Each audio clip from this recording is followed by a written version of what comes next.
Hello friends, आज हम micro economics के चैप्टर सप्लाई में से एक मेन टॉपिक है जो है movement along the supply curve. आज हम जानेंगे कि movement along the supply curve क्या होता है और कैसे होता है। चेंज इन क्वांटिटी सप्लाइड, यानी कि जब क्वांटिटी सप्लाइड में कुछ चेंज होगा तब सप्लाई कर्व में मूवमेंट होगा। ठीक है, स्टार्ट करते हैं। When quantity supplied of a commodity changes due to change in its own price keeping other factors constant, it is known as change in quantity supplied। Price को छोड़ के जो जो भी कमोडिटी की बात हो रही है, अगर हम लोग एक कमोडिटी एक्स की बात कर रहे हैं तो सिर्फ एक्स की जो प्राइस होगी उसको छोड़ के बाकी जितने भी फैक्टर्स हैं, जैसे कि price of other goods, state of technology, factors of production, जो भी मैंने डिटर्मिनेंट्स बताए थे वो सारे फैक्टर्स जो हैं वो कांस्टेंट रहेंगे। तभी जो है चेंज होगा क्वांटिटी सप्लाइड में, उसके ही प्राइस से, ओन प्राइस से, जो भी कमोडिटी की हम बात करेंगे, और तभी मूवमेंट होगा सप्लाई कर्व के ऊपर ही। It is graphically expressed as movement along the same supply curve. एक ही सप्लाई कर्व बनाएंगे और उसी पे हम मूवमेंट दिखाएंगे। ठीक है, अब सप्लाई कर्व के जब ऊपर ही मूवमेंट हो रहा है तो या तो अपवर्ड होगा या डाउनवर्ड होगा। ठीक है, क्योंकि हम लोग शिफ्ट की बात नहीं कर रहे हैं, हम लोग सिर्फ वो एक ही सप्लाई कर्व की बात कर रहे हैं, वो इधर उधर नहीं मूव कर सकता, सिर्फ मूवमेंट उसी पे होगा। ठीक है, तो दो मूवमेंट्स होते हैं, डाउनवर्ड मूवमेंट या फिर हम उसे कॉन्ट्रैक्शन इन सप्लाई भी बोल सकते हैं, या अपवर्ड मूवमेंट और उसे हम एक्सपेंशन इन सप्लाई भी बोल सकते हैं। कॉन्ट्रैक्शन इन सप्लाई क्या है देखते हैं।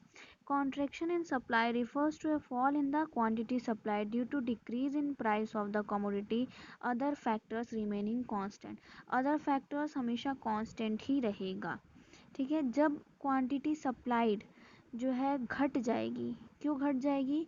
क्योंकि प्राइस घट जाएगा। अगर प्राइस घटा दिया जाए तो ऑब्वियसली एक प्रोड्यूसर क्या करेगा, क्वांटिटी सप्लाइड अपनी कम कर देगा। 10 रुपए का चॉकलेट अब 5 रुपए में बेचने के लिए कहा जा रहा है तो वो क्या करेगा, अब 10 चॉकलेट जो भेजता था वो 10 चॉकलेट ना भेज के 5 ही चॉकलेट भेजेगा, क्योंकि उसका तो घाटा हो रहा है। उसी तरह अपवर्ड मूवमेंट में क्या है, ठीक उल्टा, इसमें प्राइस बढ़ेगा तो क्वांटिटी सप्लाइड भी बढ़ा दी जाएगी। ठीक है, और अपवर्ड मूवमेंट हो जाएगा। Expansion in supply refers to a rise in the quantity supplied due to increase in price of the commodity, other factors remaining constant. Again other factors remaining constant, कौन कौन से फैक्टर्स कांस्टेंट रहेंगे? जो भी मैंने individual demand के determinants बताए थे वो सारे फैक्टर्स को कांस्टेंट एज्यूम किया जाएगा। लॉ ऑफ सप्लाई में भी मैंने बताया था, जो भी एजम्पशंस में बताए थे मैंने लॉ ऑफ सप्लाई में, वो सारे फैक्टर्स को कांस्टेंट एज्यूम किया जाएगा और तभी उसमें डाउनवर्ड या अपवर्ड मूवमेंट होगा। एक्सपेंशन में क्या होता है, अपवर्ड मूवमेंट होता है, सप्लाई कर्व थोड़ा ऊपर की तरफ मूव कर जाता है। ठीक है, और कॉन्ट्रैक्शन में थोड़ा नीचे की तरफ मूव कर जाता है। एक्सपेंशन में सप्लाई बढ़ा दी जाती है क्योंकि प्राइस बढ़ा दिया जाता है।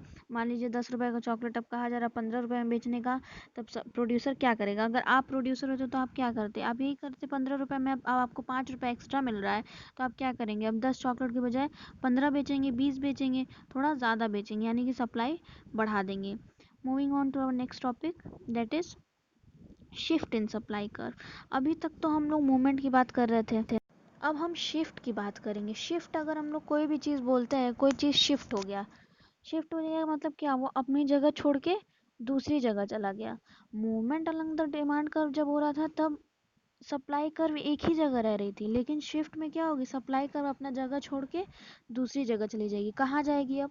या तो राइटवर्ड जाएगी या लेफ्टवर्ड जाएगी। Shift in supply curve occurs due to change in factors other than price. उसमें मैंने क्या कहा था, सारे फैक्टर्स कांस्टेंट रहेंगे तभी movement along the supply curve होगा। और अदर फैक्टर्स में क्या क्या थे, इंडिविजुअल डिमांड के डिटर्मिनेंट्स। अब जितने भी इंडिविजुअल डिमांड के डिटर्मिनेंट्स थे वो अगर कांस्टेंट न रहें, ठीक है, अगर कांस्टेंट नहीं रहते तब क्या होगा, राइटवर्ड या लेफ्टवर्ड शिफ्ट होगा। यानी कि अदर फैक्टर्स में चेंजेस आएगा तो राइटवर्ड या लेफ्टवर्ड शिफ्ट होगा। राइटवर्ड शिफ्ट क्या है, इंक्रीज इन सप्लाई। जब सप्लाई बढ़ा दी जाएगी तो ऑब्वियसली क्या हो जाएगा, सप्लाई कब राइटवर्ड हो जाएगा। It occurs due to favourable change in other factors at the same price. Price same रहेगी, जो उसकी कमोडिटी की प्राइस है, खुद की जो प्राइस है वो सेम रहेगी, और जो बाकी फैक्टर्स, मान लीजिए प्राइस ऑफ अदर गुड्स बढ़ गया या घट गया, उससे जो है चेंजेस आएंगे शिफ्ट में। ठीक है, सप्लाई कर्व या तो शिफ्ट होगी राइटवर्ड या लेफ्टवर्ड। लेफ्टवर्ड शिफ्ट क्या है, डिक्रीज इन सप्लाई। जब सप्लाई जो है डिक्रीज कर दी जाएगी, क्यों डिक्रीज कर दी जाएगी, क्योंकि जो अदर फैक्टर्स है वो फेवरेबल नहीं है। फेवरेबल नहीं है का मतलब कि अगर हम उस कंडीशन में सप्लाई करते तो हमें घाटा हो सकता है या हमें कम प्रॉफिट होगा। ठीक है, तो वो क्या हो गया, अनफेवरेबल हो गया। और प्रोड्यूसर के पॉइंट ऑफ व्यू से हम लोग बात करें तो आप लोग खुद को प्रोड्यूसर ही एज्यूम करेंगे, और आप लोग अगर अपने आप को प्रोड्यूसर एज्यूम करते हैं तब आप लोग बताइए फेवरेबल क्या होगा। फेवरेबल वही होगा जहाँ पे आपको ज़्यादा प्रॉफिट मिल रहा है, अनफेवरेबल क्या होगा जहाँ आपको कम प्रॉफिट मिल रहा है। ठीक है, आगे बढ़ते हैं। इफेक्ट्स ऑन सप्लाई कर्व, क्या इफेक्ट हो सकता है सप्लाई कर्व पे।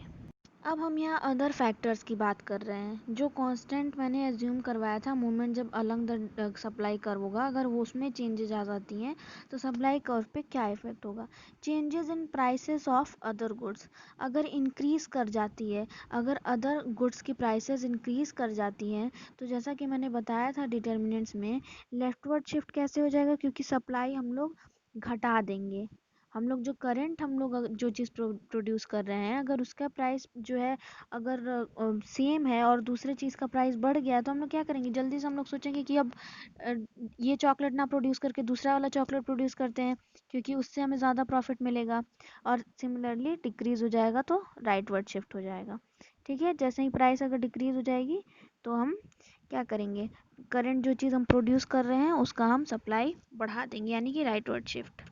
Changes in prices of factors of production, factors of production क्या है, लैंड, लेबर, कैपिटल, एंटरप्रेन्योर। अगर लेबर अपना चार्जेस बढ़ा दे, वो बोले कि अब हम 500 की जगह 700 रुपये लेंगे दिन भर का काम करने का, तो क्या हो गया, हम लोग की कॉस्ट इंक्रीज हो जाएगी। कॉस्ट इंक्रीज हो जाएगी तो क्या होगा, अगर कॉस्ट इंक्रीज हो जाती है, पहले मैं 5 रुपये में चॉकलेट प्रोड्यूस कर ले रही थी, अब मैं 8 रुपये में चॉकलेट प्रोड्यूस कर रही हूँ और बेच कितने में रही हूँ, 10 ही में बेच रही हूँ। पहले भी 10 में बेचती थी तो 5 रुपये प्रॉफिट होता था, अब 10 में बेच रही हूँ 2 ही रुपये प्रॉफिट हो रहा है। तो क्या करेंगे हम लोग, सप्लाई घटा देंगे, यानी कि लेफ्टवर्ड शिफ्ट हो जाएगा। और इसी तरह अगर अपोजिट सिचुएशन हो गया तो राइटवर्ड शिफ्ट। ये सब मैंने एक्सप्लेन करा हुआ है डिटर्मिनेंट्स में, इसीलिए मैं इस टाइम इसे बस एक शॉर्ट में बता दे रही हूँ, जल्दी जल्दी बता दे रही हूँ। Changes in the state of technology, अगर टेक्नोलॉजी अपग्रेड हो गई तो क्या करेंगे हम लोग, प्रोडक्शन बढ़ जाएगी। अगर पहले जो है एक मशीन 10 ही चॉकलेट प्रोड्यूस करती थी, अब 20 चॉकलेट प्रोड्यूस कर पा रही है, तो राइटवर्ड शिफ्ट हो जाएगा, सप्लाई बढ़ जाएगी। और वही अगर डिग्रेड हो गई तो लेफ्टवर्ड शिफ्ट हो जाएगा।